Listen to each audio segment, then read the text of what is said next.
I told my husband his southern traditions were trash. You won't believe his reaction.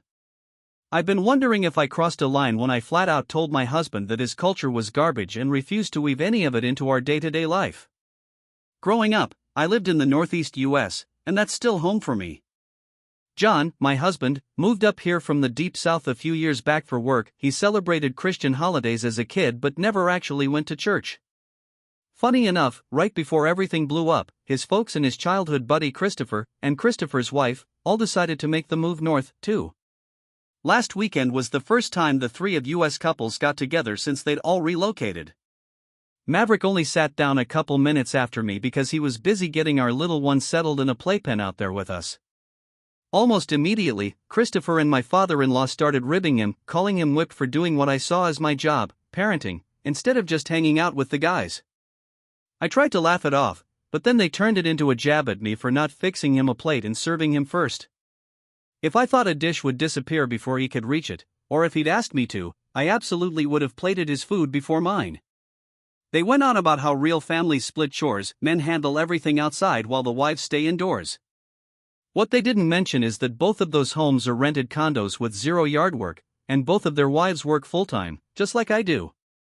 That awkward start pretty much ruined the day, and I was livid when Maverick strolled off with Christopher and my father-in-law for a walk, leaving me alone to clean up and watch our kid. I figured he'd come back and apologize, but instead he exploded at me for embarrassing him in front of his dad and his friend. He launched into how the traditional division of labor is a cornerstone of Southern culture, accusing me of disrespecting his roots by pushing Northern values onto him and his family. He admitted he'd been simmering with resentment for months because in his upbringing, women did all the chores and hands-on childcare, while men got the fun parts, disciplining the kids, mowing the lawn, and taking cars in for oil changes. I was floored, but I didn't hold back. I told him straight up that Southern culture, with those bigoted rules, was garbage. I lived down south for 8 years and saw that Southern hospitality often only extends to people in your own circle. If you're queer, non-Christian, a person of color, a liberal, or just don't fit the mold, they can turn on you fast. Sure, not everyone acts that way all the time, but it's baked into the culture. Maverick hit the roof, insisting his culture is every bit as valid as any other and that I was the real bigot for refusing to compromise or adopt his traditions the way I might with, say, Islamic or Asian customs. Hold up, so I'm expected to respect a system where women are treated like servants, but he won't even respect my Northern belief in treating women as equals? That doesn't add up. I believe you can honor the good parts of any heritage without swallowing the toxic stuff, and some traditions are downright harmful. It's totally fair to reject those. Sometimes, standing up for what you believe means standing alone even if it's against tradition. Now, we move from cultural conflicts to family feuds. Imagine losing both your parents and then finding out your sister wants more than her fair share. This next one? It gets messy. My sister demanded extra inheritance. Am I the bad for saying no? I'm 45 and recently lost both of our parents within a short span, first dad, then mom, and they both passed away peacefully of old age. I've got an older brother, he's 46, and a younger sister, who's 34. Mom and dad left specific bequests in their wills, some jewelry to me and my sister, a set of clubs to my brother, and made it clear the rest of the house sale proceeds would be split evenly 3 ways. After they died, my brother and I sold the family home since none of us wanted to live in it, and we split the money equally. A few days ago, out of the blue, my sister emailed us demanding either a bigger share or the entire proceeds for herself. She argues that because she's so much younger, she had far less time with our parents than we did, and somehow that entitles her to more. I tried to remind her that the will stipulated an even split, and that she actually spent 7 extra years living under their roof, from age 4 until 25, while my brother and I had left for university at 18. Logically, she had more face time with them, not less. Plus, we were all on equal footing once we turned 18 and no one asked her to give up her childhood home early. My brother and I both agree that she's not owed anything extra. To me, her request feels unreasonable and entitled. We've offered to send her full, fair share right now, there's no delay, but we're not budging on splitting it 3 ways as our parents intended. Some friends suggested making a small token payment just to keep the peace, but honestly, if it doesn't mean much, why send it? And if it does mean something, isn't that exactly what she's asking for, a significant chunk of money she didn't earn? I'm proud of honoring mom and dad's wishes, and I don't want to undermine that just to avoid an argument. Am I really the bad here for refusing to give her more inheritance when the will is crystal clear and fair? Family and money never seem to mix well, especially when expectations don't match reality. Next, we head into a gender reveal party that didn't go quite as planned. When your hopes clash with reality, sometimes the only answer is to walk away. I stormed out of my gender reveal. My reaction shocked everyone. I'm wondering if I was acting like the bad because I walked out midway through our gender reveal celebration. I'm a 35-year-old guy, and my 34-year-old wife and I are expecting our second child. Our eldest is a 6-year-old daughter who's been pretty irritable throughout this pregnancy. To help out, my sister-in-law volunteered to organize the reveal event for us. She picked an all-pink or blue theme for the food and decorations, and planned one of those special sparklers that burst pink or blue to announce the gender. We went to our doctor beforehand, had her write the result on a slip of paper, and handed it off without looking. Fast forward to the big moment, we lit the sparkler and it flared pink, meaning we're having another little girl. Honestly, I was hit by a wave of crushing disappointment that I just couldn't hide in that instant. Deep down, I'd been picturing playing catch with a son, coaching him in Little League, or taking him camping with the Boy Scouts. Even though our daughter is only 5, I've already braced myself for all the drama that seems to come with raising a girl, and the idea of doubling that neurotic energy felt overwhelming. As people started coming over to congratulate us, my wife grabbed my arm and whispered that I needed to look more excited. That's when something inside me snapped. I shook my head and quietly slipped out to my car. Since we arrived in different vehicles, I drove off to my sister's place to clear my head. Not long after, I received texts from my wife and sister-in-law accusing me of reenacting my dad's abrupt exit when my mom was expecting us. I felt that comparison was unfair. I hadn't asked for this emotional meltdown. I just needed a moment by myself, and it didn't seem reasonable to expect me to plaster on a smile and go through the motions for hours. When dreams don't match reality, it's hard to hide the disappointment, and sometimes, it's impossible to stay. Now imagine meeting your son's girlfriend for the first time and realizing she doesn't fit the picture you had in your mind. But what happens when you say it out loud? This next story is all about that fallout. I confronted my son's girlfriend. He lost his cool. I shared my dilemma on Reddit's Am I the Bad?, asking strangers to weigh in on my family's drama. I couldn't shake the feeling that I'd gone too far when I grilled my 20-year-old son's new girlfriend and flat out told him I didn't approve. They'd been together about 6 months. He met her at university, and I finally decided it was high time I met her in person.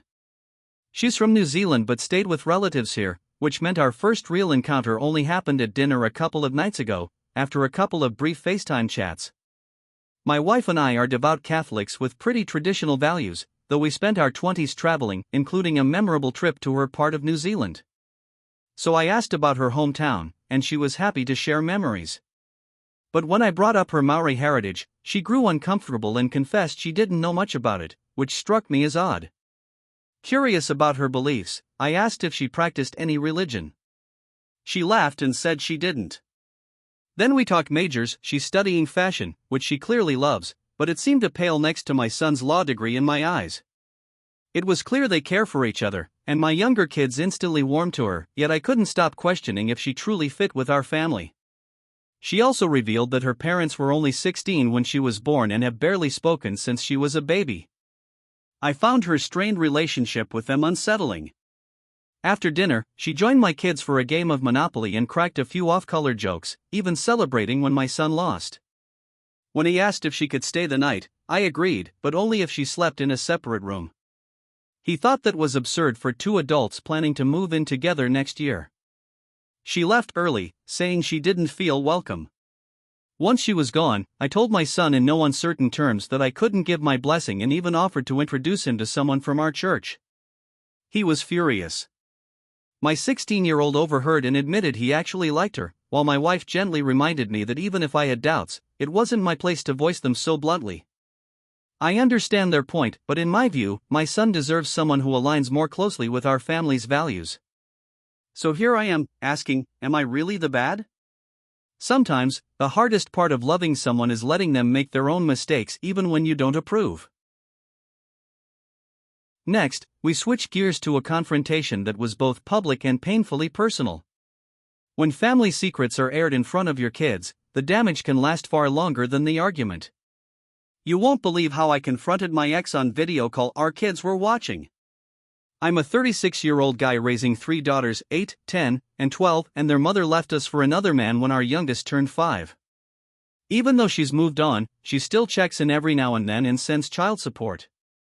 A few weeks ago, while sorting laundry, I noticed red stains in my oldest daughter's underwear. When I gently asked if she knew what it was, she burst into tears, telling me she'd tried calling her mom but got no answer. She'd been stuffing toilet paper inside her underwear, hoping it would stop the bleeding. I sat her down and explained that getting your period isn't something to be ashamed of. Together, we looked through some helpful online guides, and then I took her shopping so she could pick out the pads or tampons that felt right. After that, it seemed only fair to have the same talk with my other 2 girls. My 12-year-old even volunteered to help me prepare the supplies, so we turned it into a fun girls' night. It ended up being so special, and I picked up a ton of useful tips, like discovering what a menstrual cup is and why it's better for the planet. A few days later, my ex finally returned my call. Normally, I'll start a video chat, give them some space, then pop back in to cover school, bills, and all the usual co-parenting stuff. This time, though, she exploded when she learned I'd been discussing periods with our kids, accusing me of being perverted and sick. She insisted I should have called her right away instead of handling it myself. I could have called their grandma or an aunt, but my mom has dementia, and the rest of their family keeps calling me a loser because I teach kindergarten, so I didn't want to lean on them. When my ex lectured me about being immature and told me I should have toughed it out for the girl's sake, I lost it. I reminded her that if she weren't such a deadbeat and actually answered her phone, she could have handled it herself. I also called out how she's missed every soccer game, piano recital, and gymnastics meet in 2 years, and how our kids come home from her place locked in their rooms, asking why she loves her new husband more than them. She sneered that I should tell the girls it wasn't their fault, that I couldn't satisfy her, and I snapped, "Forget you," which made her smirk and point behind me. When I turned around, my 8 and 10-year-olds were standing in the doorway, crying.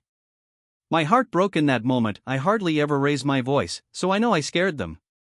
My 12-year-old stormed in, yelling at her mom, and while I admire her spirit, I didn't want her fighting that battle. My ex hung up before I could calm things down, and ever since, I've let the girls have all the ice cream they want and as much video game time as they like because I feel so guilty. I even sat through every Twilight movie with them, so don't say I don't love them, but given everything, was I really in the wrong for raising my voice? When emotions run high, words can cut deeper than any wound, and when your kids are watching, the scars last even longer. Now, imagine going to extreme lengths to save your dream even if it means crossing a major line with your best friend. This next story? It's all about desperation and consequences. I hacked my friend's email to save my study abroad dream. Did I cross the line when I slipped into my friend's inbox and turned down her college acceptance on her behalf? Before you jump to conclusions, hear me out. I swear the full background is way more complicated than the headline makes it sound. I've wanted to study overseas ever since I was a kid. I'm well aware how life-changing it can be, and I'm convinced I'd kick myself for the rest of my life if I passed up this chance. Fortunately, my parents are in a good place financially and are able to help cover the costs so I can chase this dream. There's just one hitch: they won't let me go solo. They insisted I take a buddy along.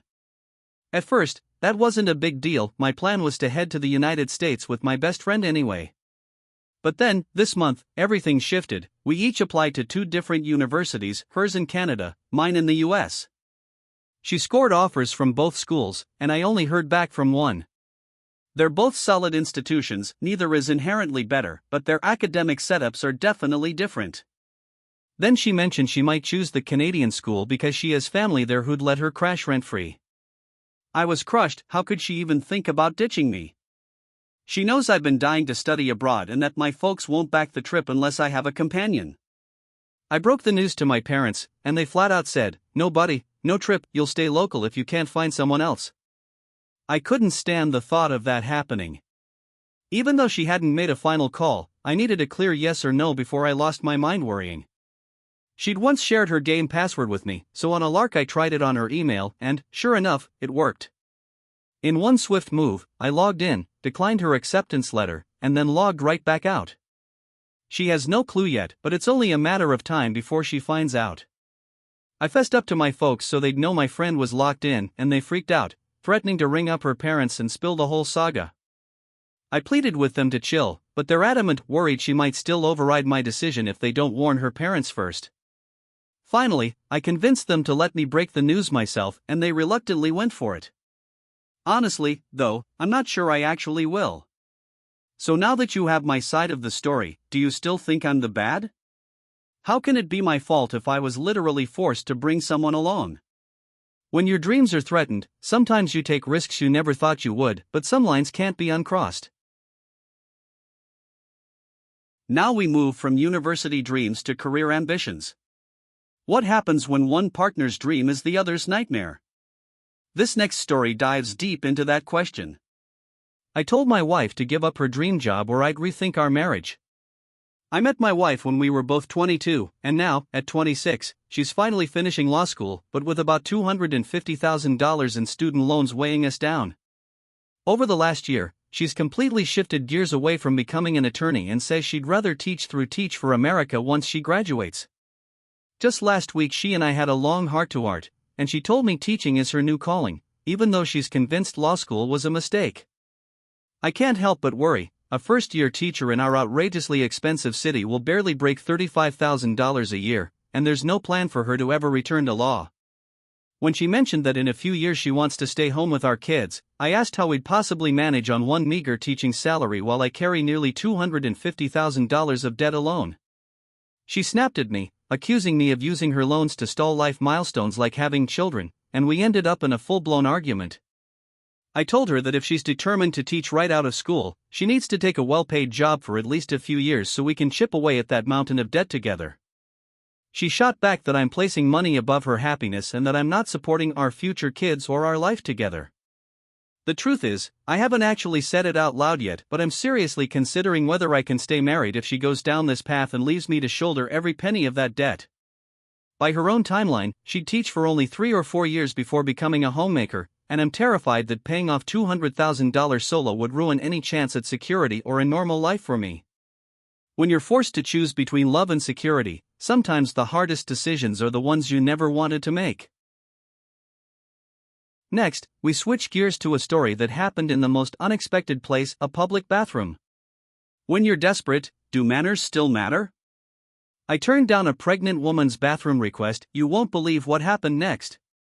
I've been nursing a brutal stomachache since last night after eating something that did not sit well with me, and by this morning I was honestly desperate.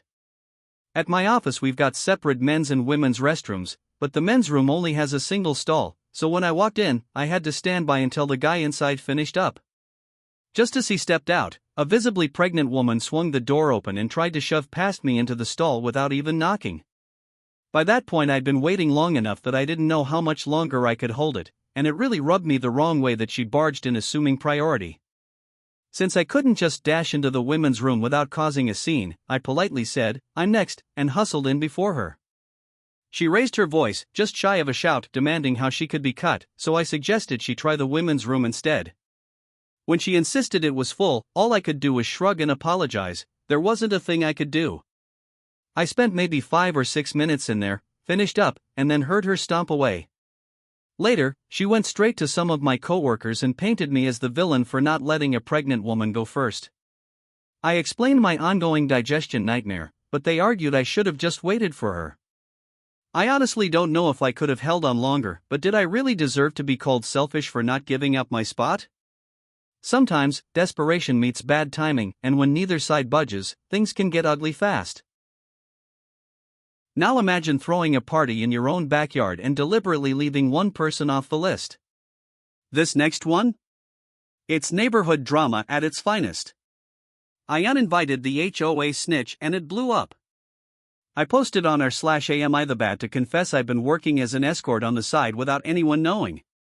I asked if I was in the wrong for deliberately excluding the neighborhood tattletale and the HOA board from my backyard barbecue invite list. Out of roughly 120 houses, about 10 aren't part of the HOA, and mine's one of them, thanks to previous owners who skipped joining.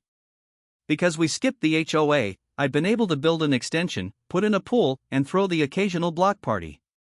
Our local HOA is notorious for nickel-and-diming people over trivial stuff: wrong fence shade, slightly off-hue curtains, having 2 flags, parking a few inches too close to the curb, you name it. And to make matters worse, we have Jessica next door, who prowls around snapping photos of minor violations just to shame you on next door.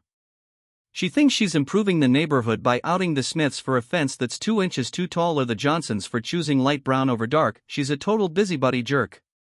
She's probably cost neighbors thousands in fines or forced renovations.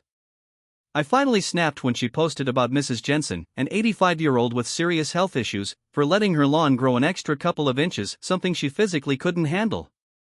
The HOA slapped Mrs. Jensen with a $500 fine, and I fired back on next door that neither the suburban tyrants nor Jessica were welcome at my barbecue. Jessica went off claiming she was a neighborhood saint doing her duty, so I shot back calling her a pathetic loser with nothing better to do. A few people accused me of bullying and exclusion, and 4 of Jessica's friends decided to host their own rival barbecue. Their party was a ghost town, while mine was an absolute blast. Word is, Jessica cried herself to sleep over it, which, honestly, felt like a little justice served. When it comes to keeping the peace, sometimes you just have to draw the line, and not everyone's going to like it. And finally, we close with a story of nosy neighbors and personal boundaries.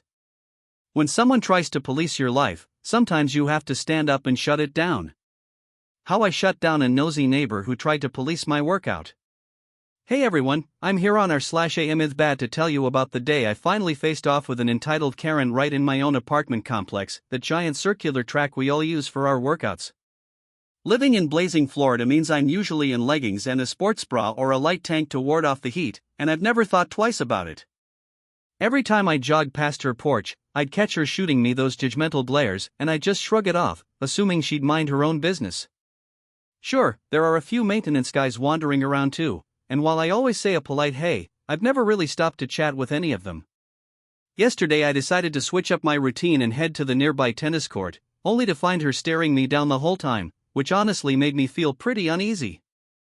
Just as I was packing up, she hollered, "Why don't you take that show somewhere else?"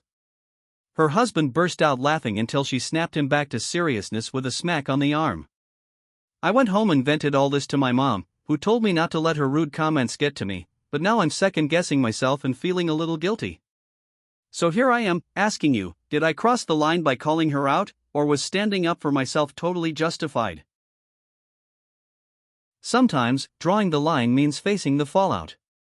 Whether it's family, friends, or even total strangers, today's story showed us that setting boundaries isn't easy, but it's necessary. Let me know which story shook you the most, and don't forget to like, subscribe, and I'll catch you in the next one.